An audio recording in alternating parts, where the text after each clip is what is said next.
All right, great answer. Um, One of the things that I think a lot of viewers want to know, Bob, in terms of being a CFO in modern times, and I know we've been focusing on modernity a lot, but perhaps maybe even this question was asked back in the 90s, the 2000s, the 2010s. What is it that you do differently that nobody else is doing? Well, it's hard for me to say that I know what everybody else is doing, first of all.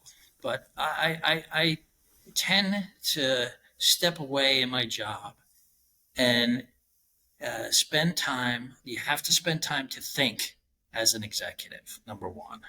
And some people talk about, at least 10, 20% of your time should be in basic thought to challenge yourself and other things.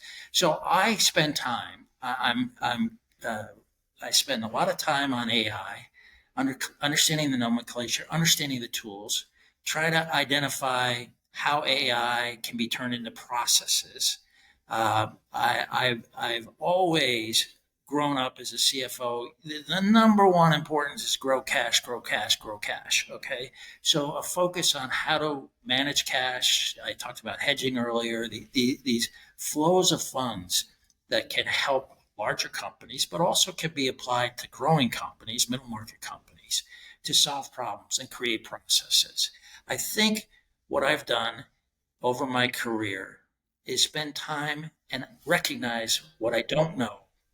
I have a habit of using notebooks, and if I come across something in a day and I can't address it, I put it in a notebook and I sometimes follow up. I make sure I learn and understand what it is.